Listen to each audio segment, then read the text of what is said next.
Hi friends, இன்றைக்கி நாங்கள் ஒரு விசேஷத்துக்காக வந்தோம். வந்துட்டு அப்படியே எங்கள் சித்தி வீட்டுக்கு வந்துட்டோம். எங்கள் சித்தியும் காட்டுறேன் பாருங்கள். இருங்க வரேன். சித்தி எங்கள் அம்மா தூங்குறாங்க. பாப்பா இங்கே பாப்பா பாருங்க. எங்கள் சித்தப்பா நொங்கு வெட்டிட்டு வந்துட்டாங்க.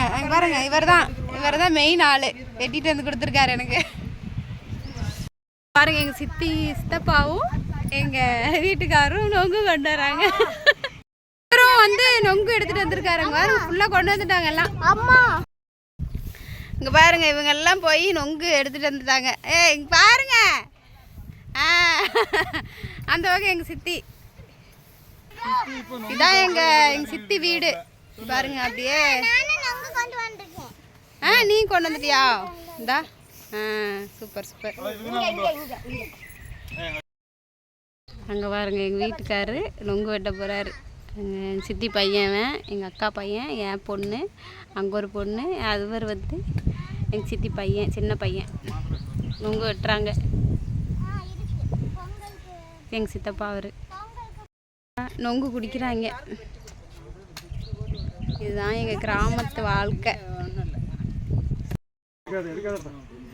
இவங்க தான் எங்கள் சித்தப்பா.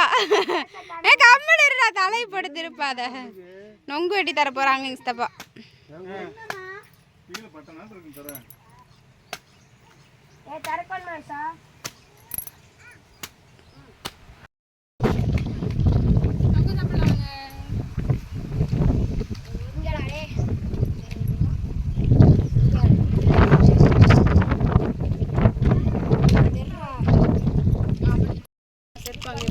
எங்க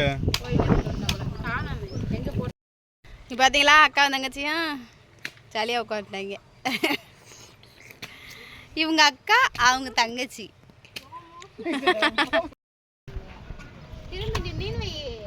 திரும்பி நின்னா அடி ஒன்று உரிச்சு விட்டுருவேன்.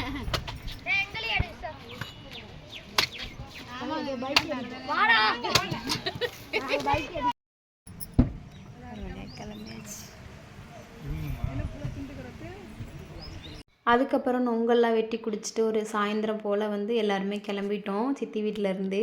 இருந்தாலும் கொஞ்சம் மிஸ்ஸாக தான் இருந்துச்சு. சரி அப்படின்னு சொல்லிட்டு சித்தி அந்த பக்கம் அவங்க கொஞ்சம் தூரம் தள்ளி போனால் அவங்க வயல் இருக்குது. அம்மா சித்தி இங்கே தான் பருத்தி போட்டிருக்கு அப்படின்னு சொல்லிட்டு இருந்தாங்க. அதையுமே அப்படியே வீடியோ எடுத்துகிட்டே போனேன். நல்லா இருக்குல்ல, சூப்பராக இருக்குது. இப்படி தான் கிராமத்து வாழ்க்கை, இப்படி தான் இருக்குன்னு. அதுக்கப்புறம் அப்படியே ஃபுல்லாக கவர் பண்ணி எடுத்துக்கிட்டேங்க. நாங்கள் நேராக கொண்டு போய் எங்கள் மாமா வீட்டுக்கு போகிற வழியில் எங்கள் அம்மாவை பாதி தூரத்தில் இறக்கி விட்டுட்டோம். நீங்கள் பஸ் ஏறி போங்க அப்படின்னு சொல்லிட்டு. இந்த ஊர் பேர் உப்பூருங்க. அதுக்கப்புறம் அங்கே இறக்கி விட்டுட்டு நாங்கள் நேராக திருப்பூர் கிளம்பிட்டோம்.